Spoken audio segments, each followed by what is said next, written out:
This is Sarah Krymans. I'm an Extension Educator with the University of Minnesota Extension, and good afternoon. We welcome you to the Recovery After Disaster, the Family Financial Toolkit Training for Disaster Survivors. This is the fifth in a series of 5 webinars focusing on the new normal and recovery resources. This webinar is being recorded and will be archived for those who are unable to participate today.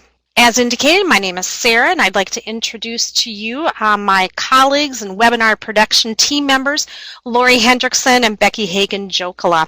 Lori, unfortunately, has a terrible cold and sore throat, so will not be presenting today, but she will be serving behind the scenes as our technology engineer today. And my colleague Becky Hagen-Jokela will also be presenting in just a little bit.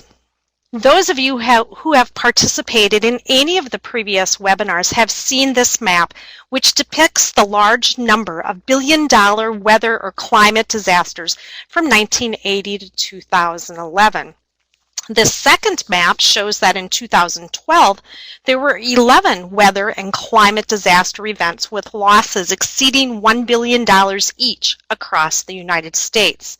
I had just found that in 2013, there were 7 weather climate disaster events that exceeded $1 billion each. And so, as we can see, there is no shortage on huge disasters that impact a lot of folks. As indicated, this is the 5th and final webinar in a series.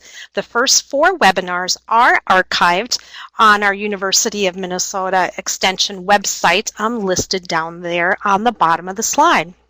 Our objectives for today's webinar are for helping professionals to become familiar with the Recovery After Disaster, the Family Financial Toolkit, to help survivors understand that life after disaster will not be the same as life before the disaster, to help these professionals help survivors reflect on their recovery journey, searching for meaning, recognizing resilience, and appreciating new relationships, skills, knowledge, and hope gained, and to identify resources to assist survivors in recovery. The Recovery After Disaster, the Family Financial Toolkit, helps survivors put together the pieces of their financial puzzle during the recovery process. Before we get started, there are some resources we would like to call your attention to. First, there are some valuable URLs or web links, and Lori just pulled in for us a pod or box there at the top, and you can see the first item is the Recovery After Disaster, the Family Financial Toolkit. And that is actually the URL for the toolkit itself. And Lori had also previously put that in the chat box, which is located to the left of your screen. Anyone who is an accredited financial counselor through the Association for Financial Counseling and Planning Education, or AFCPE, there are CEUs available for you today. So the second item in that box or pod that was brought in is a link to the CEU verification form. Now, to get to these, you simply take your cursor, click on those items, and it will take you out of the webinar to those links. We will share these later as well. The third item in that pod is the evaluation. And since this webinar is free of charge, we ask that in return you complete a short evaluation at the end of the webinar. And again, we'll be sharing that at the end of the webinar. We also have a couple downloads available, and those are located in the second pod or box that Lori brought in for us. The first is a PDF of the PowerPoint slides that are being shared today. And you simply click on that with your cursor, and and then click on Save to My Computer at the bottom, and you'll be able to save that to your computer. The second item in that box is the Certificate of Participation, if you want or need that. And those of you who are going to be requesting the AFCPE CEUs, you will definitely need that. Now finally, questions. We encourage you to be an active participant in today's webinar by asking questions and sharing thoughts and comments in the chat box to the left of the main screen. Our colleague, Mary Jo Cotras, is helping us monitor the chat box, and we will do our best to respond to those items throughout the webinar.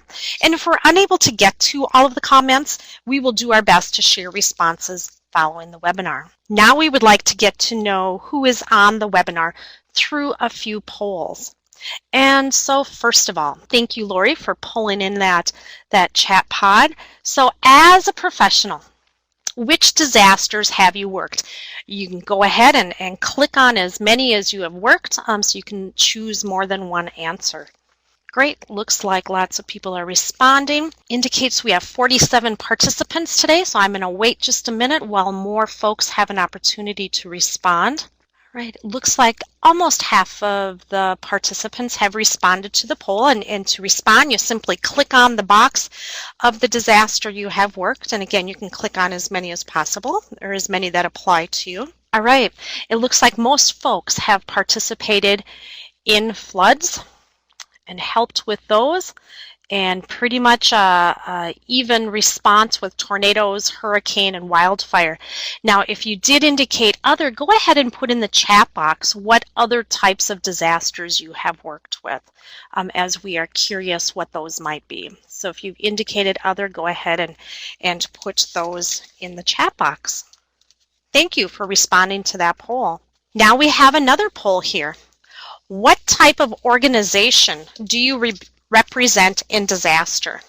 And with this poll, you will need to select the organization that best matches. Also, if you select other on this poll, again, put in the chat box what those are. And as people are responding to what types of organizations they work with, I'm looking in the chat box at what other types of disasters folks have worked with, and I see severe storms, landscape debris flow, sinkholes, droughts, explosions, winter storms and blizzards, and we're getting another storm here in Minnesota, landslides, severe storms. Thank you. Thank you for sharing those.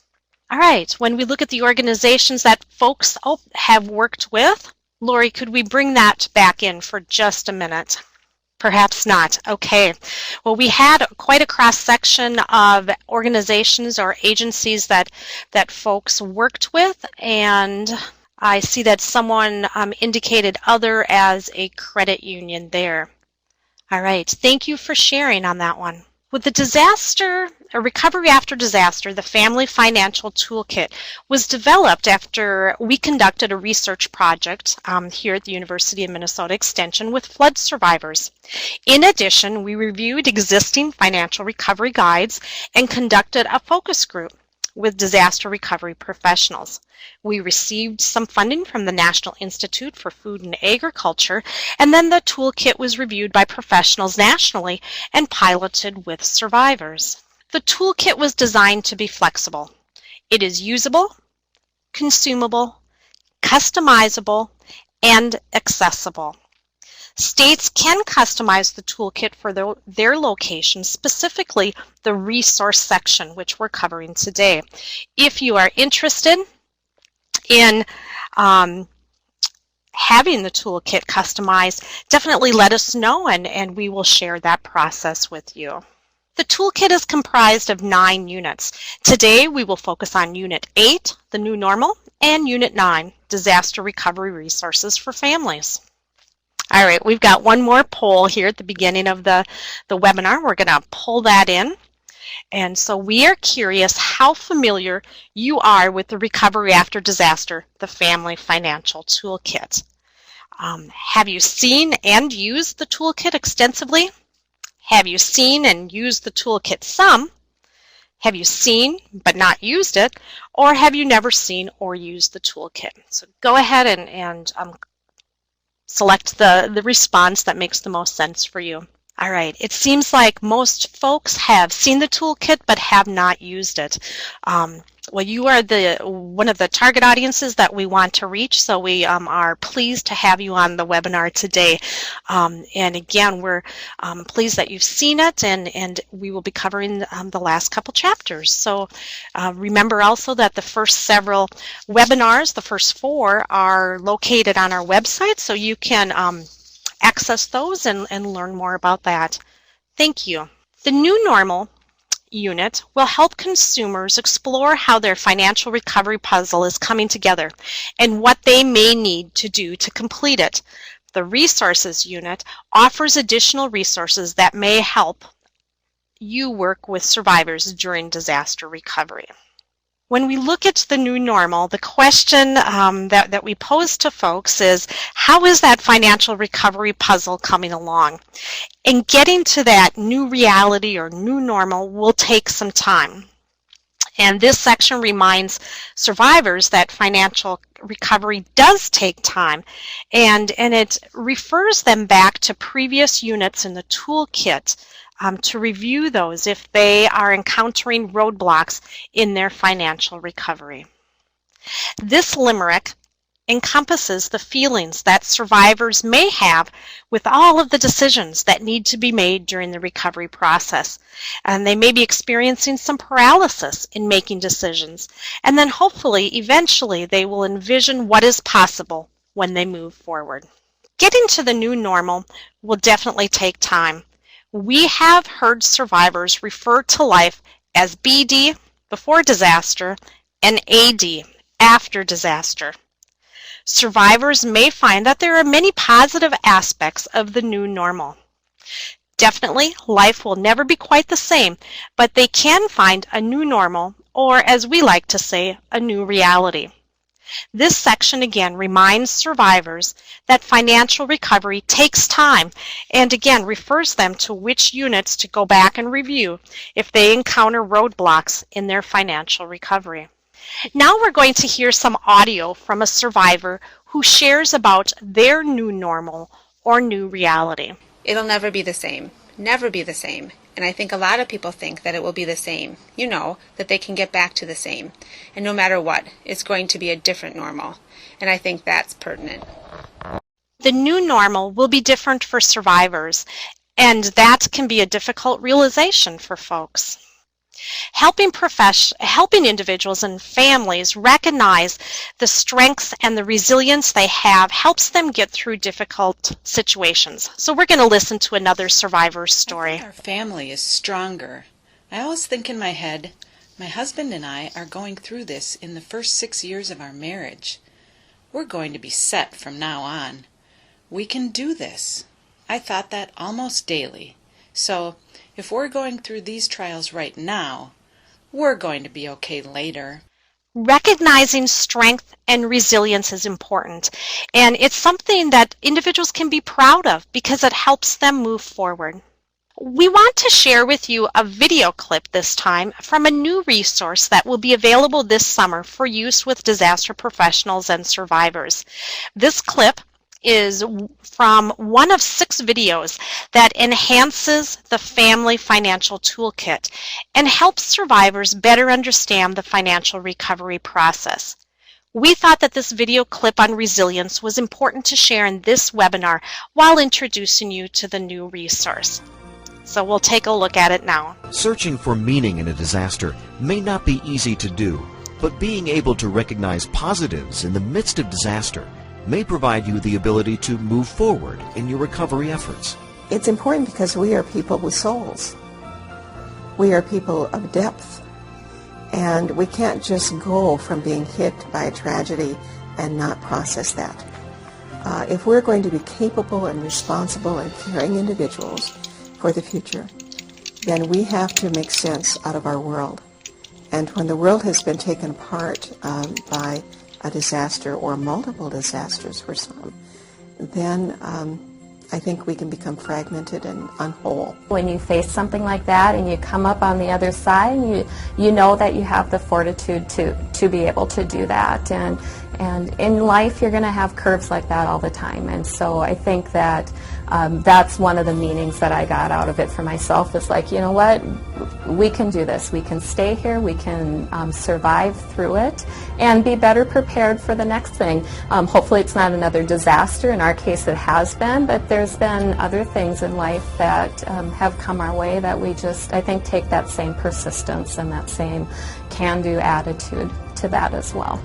In the last few minutes, we have heard that resilience is an important part of dealing with and adapting to change after a disaster. We discussed 5 key components of resiliency. F. Foster hope. A. Act with purpose. C. Connect with others. T. Take care of yourself. S. Search for meaning. It is important to recognize that your life will never be exactly the same as it was. Consider what you want your new reality to look like. Fostering hope, acting with purpose, connecting with others, taking care of yourself, and searching for meaning can help you to determine what your new reality might be. We encourage you to view all of the Financial Recovery After Disaster videos, the Family Financial Toolkit, and other materials at this website. This set of videos will be available on our website later this summer, and so we will be sure to share that information as they are available. And towards the end of this webinar, we will be sharing just a little bit more information about that webinar series as well. We are going to have a chat here. A major part of moving towards the new normal includes remembering, celebrating, and mourning that old normal. So in this chat, we would like you to share, what have you seen people mourning from their pre-disaster life? Now, to participate in this chat, you will see a pod or box has just been brought up on the screen. Towards the bottom, there's a white bar. Go ahead and type in there and hit the little return key, and your comments will show up. So we'll give folks just a little bit of time to do some typing. All right, so there are many things that folks are mourning from that old normal or that pre-disaster life, that sense of security and safety. Photos, loss of irreplaceable photos again, and those heirlooms, belongings, the sentimental items, again, those photographs are so important. Predictability, in general, their old way of life, stability, valuables, pets perhaps, friends, job, financial security. Yes, and I'm just thinking in my mind too with those photographs that have been mentioned over and over, if maybe with our digital age those won't be destroyed quite as easily as they have in the past. Total loss of neighborhoods, not being able to rebuild in that area. So that whole sense of community is one of the things that folks definitely miss. Great. Thank you for sharing those comments. We will go ahead and pull that out. And I am going to now pass the baton to Becky, my colleague, who will be sharing about a wide variety of resources that can help folks through the recovery process. Becky? Yes. Hi, Sarah. Thank you. And just as Sarah mentioned, that as survivors face their new normal, that many times having resources to help them recover is of utmost importance. And so we'll walk through some different resources that may assist survivors. And so taking a look, first of all, right now we'll move then into Unit 9, the Disaster Recovery Resources. And please remember that this is the unit that you will want to add your own local resources to in order to best serve your audience. And here you can see then for a couple of resources that are critical in looking at birth and death certificates and citizenship and naturalization papers and the important links for those. Also, replacing credit cards and driver's license and state ID cards is also very necessary and usually very immediate for identification. And also, of course, to be aware of how important it is to provide protection for one's numbers, important numbers for identity. Also, copies of tax returns and insurance policies will be needed as families begin to look at available assistance and their qualifications for different programs.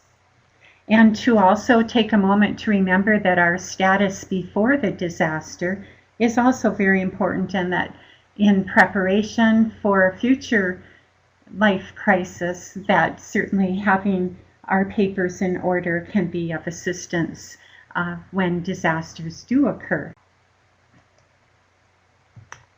Also, marriage and divorce records may need to be replaced, and military information may be needed, particularly if there's an assistance program that's available through the Veterans Administration. So again, looking at those resources that are so important as we move forward.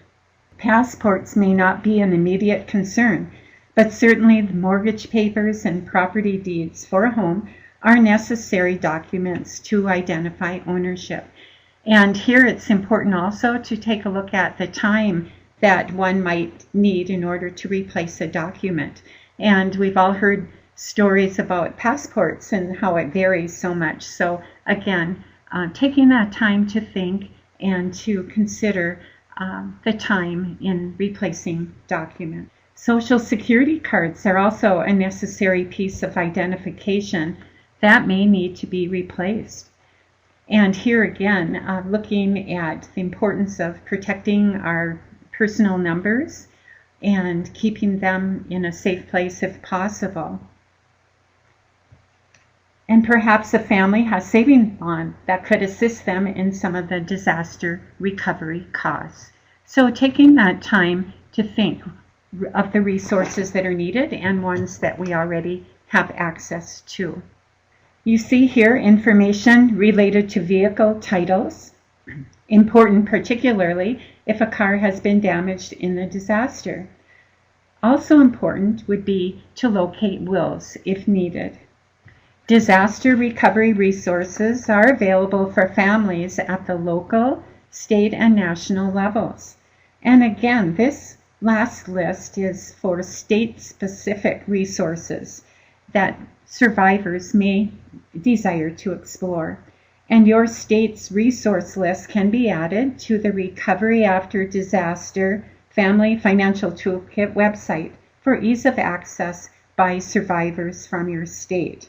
And it is important to work with your state's extension service to develop a state-specific resource list. So many resources are available for survivors to access.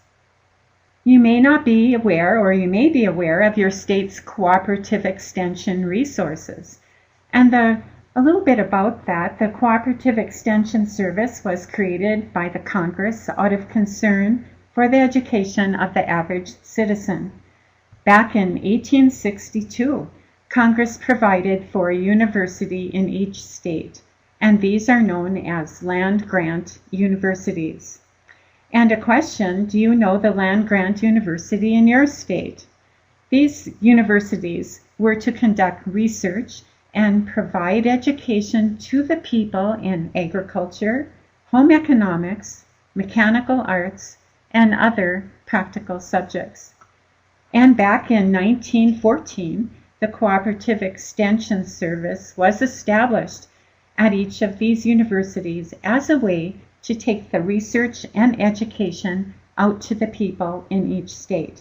And the excitement is we are still doing that today in many wonderful examples of programming throughout the nation. Again, we represent the University of Minnesota Extension and throughout the nation. And Extension's resources are then considered to be useful, practical, and research-based. And we encourage you to find your state's Extension resources and an office near you by using the link posted on the screen, and you can see that. So a wonderful resource that can certainly assist many survivors.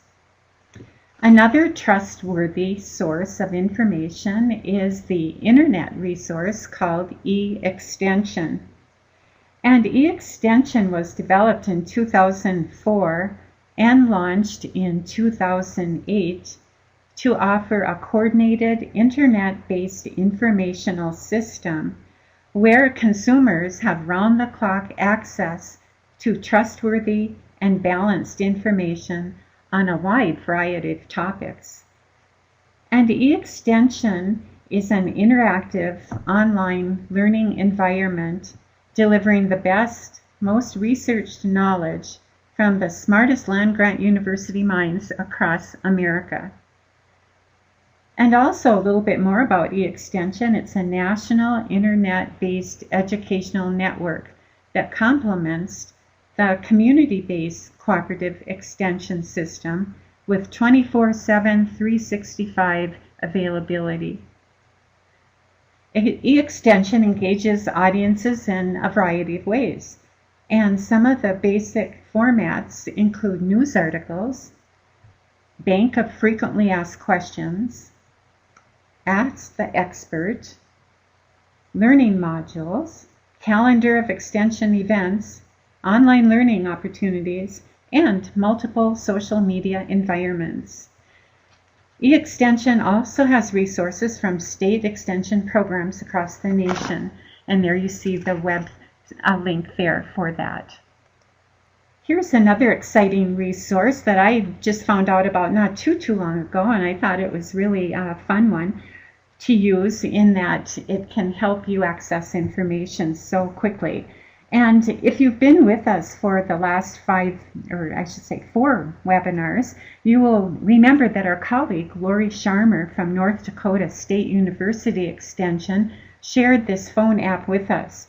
And if you have a smartphone, you might find the Disaster Recovery Log, which is a free phone application available for Android phones. And it's so useful in documenting damage and loss due to a disaster. A little bit about this app. It was developed by North Dakota State University Extension Service and MyRed devices, and it helps to record information about damages to the home and property using images, text, and audio. It actually uses the smartphone's camera feature to capture photos to illustrate the flood damage. Users can then key in descriptions of damaged items or use their smartphone's voice recorder to record an audio description of the damage. These details and photos can be essential for possible insurance and/or government reimbursement. And you can find out more information or download the free phone application from the link that you see present. So certainly those challenging times happen, but it may be a way that might spark interest to capture the details that can certainly help individuals and families later on. Here are several national disaster relief organizations that may be present to provide resources and assistance to survivors following a disaster. And watch for their presence in your community and take advantage of any needed resources.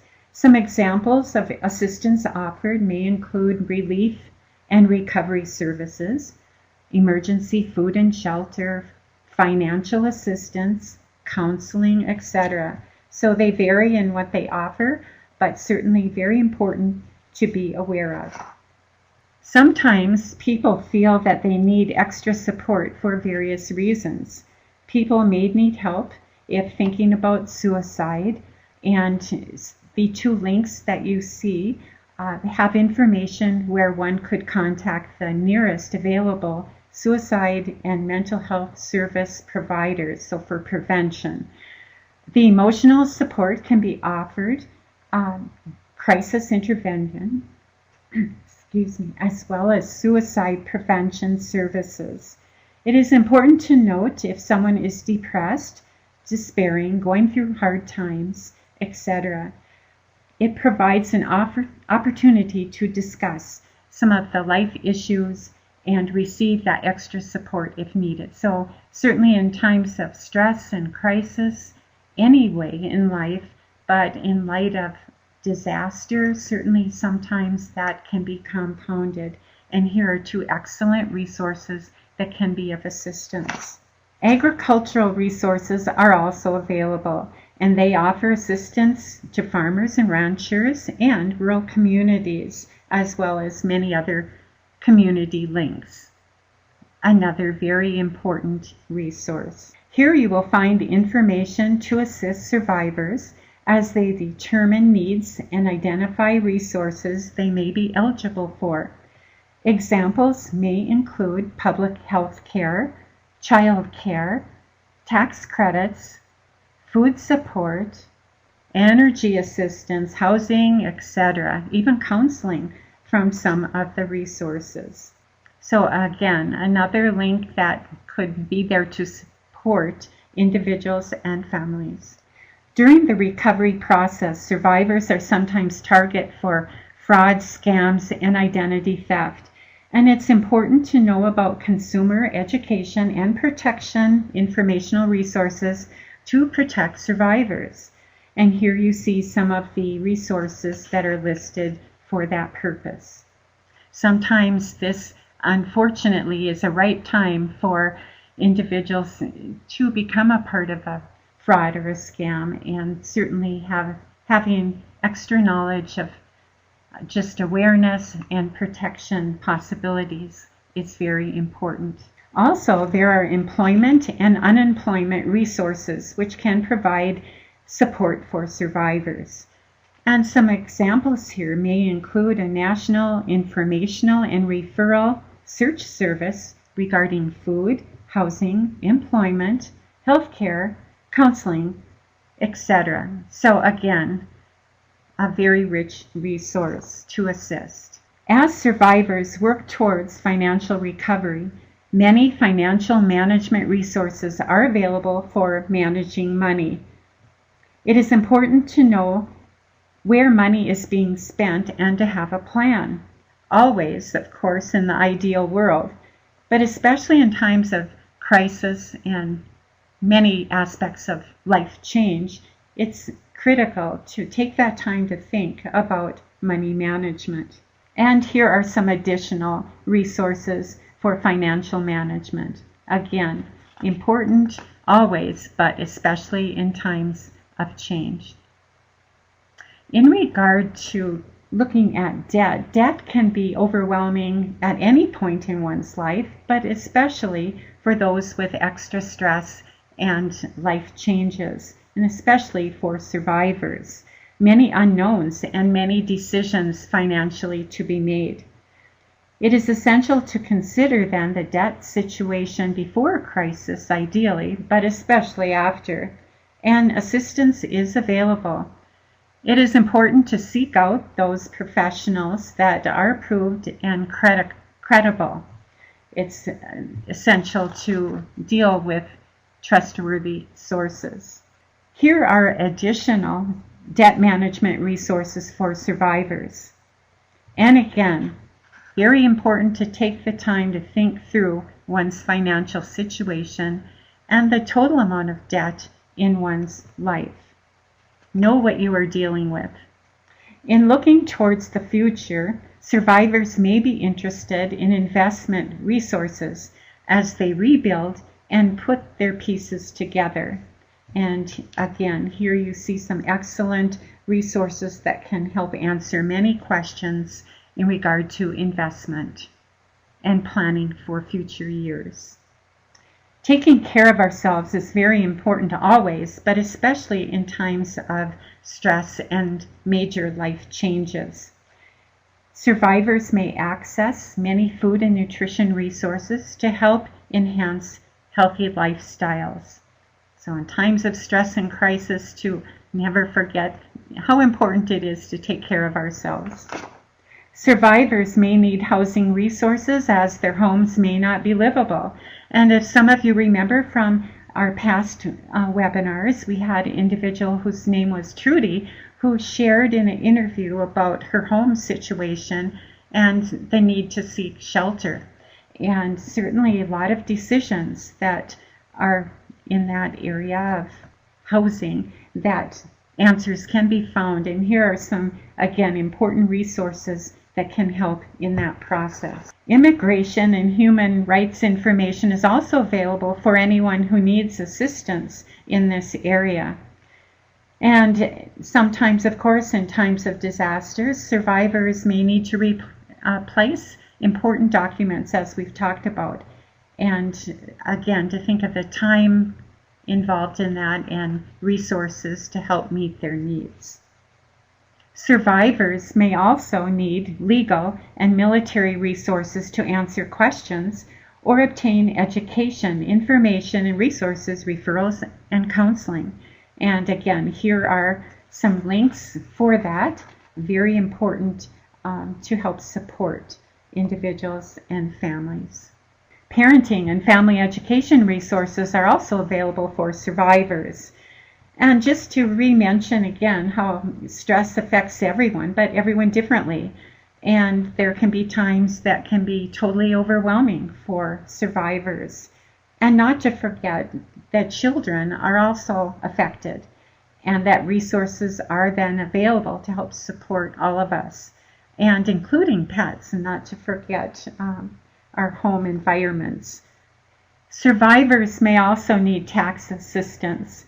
And it's important to be aware of those tax situations, as they do have implications. Keeping important documents and receipts can facilitate in many ways for tax filings, etc. And just to also note that the Internal Revenue Service has many fact sheets available for consumers.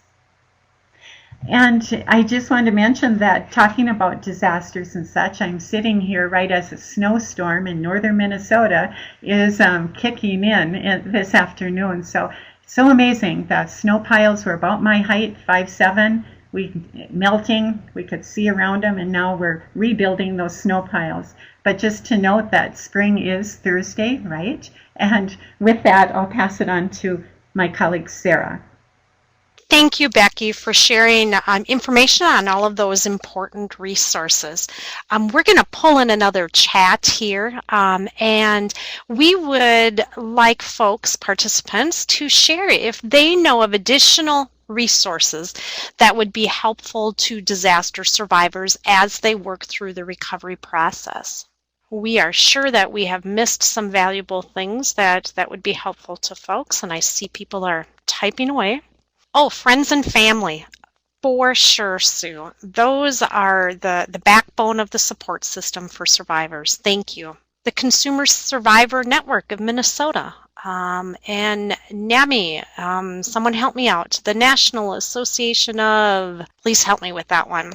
The local mental health centers. Yes. Jennifer, help me out with your acronym. I know it, but it's not coming to me.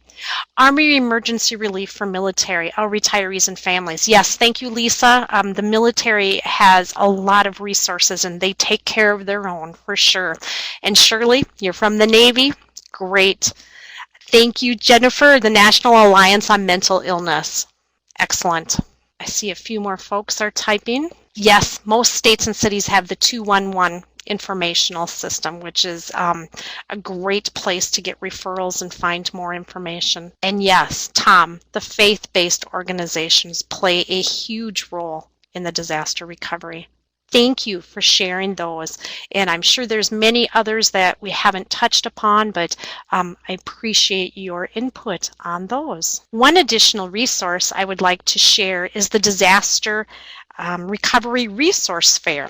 And a Disaster Recovery Resource Fair is a local one-stop shop for disaster survivors to access multiple assistance programs at one location. Holding a recovery fair in affected communities can help reduce many barriers people may encounter as they attempt to access disaster assistance programs and services. And so this guide is for planning and implementing a recovery resource fair. So folks, community responders can use the guide to put together a resource fair. Earlier, we saw a clip from one of the financial recovery after disaster videos. Listed on this slide are the topics of the 6 videos. These videos support the information provided in the toolkit, and again, they will be available this summer on our University of Minnesota Extension website. And we will be sure to inform everyone who is registered for one or all or any of the webinars in this series about an upcoming webinar that will introduce the videos and provide more information on their use. So we are going to have one final chat here, and we would like folks to share what signs you see in someone who is beginning to move forward following a disaster. Now, it appears to me this chat box is not operational, so we're going to pull that out, and we're just going to have folks type their responses over on the left in our normal chat box that is up all the time. So please share with us there, what signs do you see in someone as they're beginning to move forward following a disaster? Oh, laughing and smiling. The head's held high and folks are smiling more. Thank you, Amy. Getting back to their normal routine, right. Asking questions on how to improve their situation. So folks are starting to seek out assistance. Thank you. Surely they're willing to do things like going out, having dinner with friends and family, so they're ready to move forward. Hi, Robbie. Taking part in social events. Yep, when folks are reaching out and participating in those again. Definitely.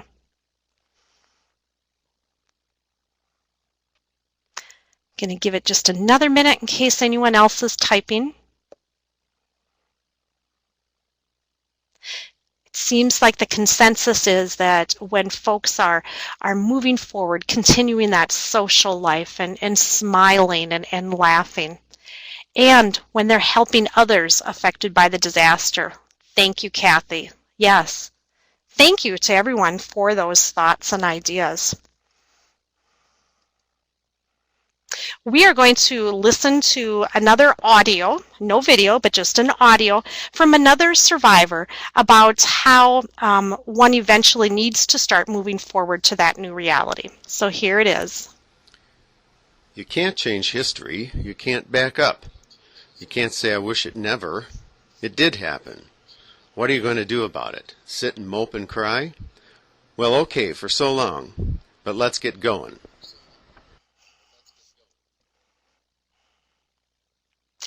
Definitely at a certain point, survivors are ready to move forward and take that next step. Here we have another quote. So in addition, during that recovery process, it is essential that survivors identify the positive things that are happening around them. Here's one thing or something that one survivor said. You know, as tough as it is, stay positive. You have to. And try to look for the good things. Keep your eyes and ears open. You've got to look. There's always a silver lining. And friends and family, you can't live without them. The friends that you meet along the way, it's like the impact they've had in your life. They've had such an impact, we'll never forget it.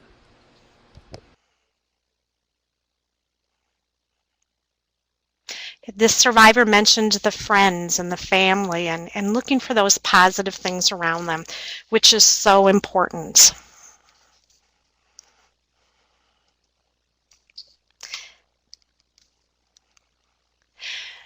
Here is the link again for the Disaster Recovery Toolkit, and we encourage folks to access that. If you did not have an opportunity to participate in the first 4 webinars, those are archived. We have placed that URL in the chat, and they can be accessed from our University of Minnesota Extension website. And our philosophy in Extension is to provide tools for people to make their own best decisions. And that was really key during the development of the toolkit. And so please remember that the toolkit is usable, consumable, accessible, and customizable. On this slide, we have again listed the objectives of today's webinar. We have introduced the toolkit, discussed that life after disaster will not be the same. We've shared survivors' reflections on their recovery journey, and we've identified resources to assist with recovery. Now, here are some of those valuable downloads and links that we shared at the beginning, and we've been promising people we would bring them up again. So in the first pod that Lori has pulled in for us is the web link for the toolkit. And so if you take your cursor, click right on that, it'll take you out of the webinar into to that toolkit. The second item again is for those of you who are accredited financial counselors through the Association for Financial Counseling and Planning Education, the second AFCPE CEU verification form link will take you to that spot so you can request the CEUs. The third link is the link to the evaluation. And again, we really request that folks complete that evaluation so we can receive feedback on this webinar. In the second pod or box that Lori brought in for us, the first webinar 5.pdf. So we have a PDF of the slides, the PowerPoint slides today. Folks have been asking in the chat box about that. So you can go ahead and click on that with your cursor or your mouse, and then click on Save to My Computer. And then the second item in that box is the certificate of participation. So if you want or need a certificate of participation for today's webinar, you can access that. Those of you who are requesting the AFCPE CEUs, you will also need that certificate of participation. One final slide here on the screen, and if we can, we'll try to make a little bit of room so you can see those links there. There is a list of the presenters and our email addresses. And Lori, being our techie person, we can see her email there. So that's fine, Lori. You can cover mine up there so folks can access that. So if you have questions or ideas, concerns, anything, be sure to send us an email. And then again, we have a URL for the evaluation. So if you don't want to click directly in the first pod for the evaluation, you can just copy and paste the URL for the evaluation there. I'm going to take a quick look at the chat box over here to see if there are any final things that we may have missed. And not seeing any additional questions or concerns, we want to thank everyone for their participation in our 5th webinar. And again, be sure to access the first 4 on our University of Minnesota Extension website if you did not have an opportunity to participate in those. Please take time to complete the evaluation, and we wish everyone a great day. And as Becky indicated, spring will be here on Thursday, officially anyway. Thank you and have a great day.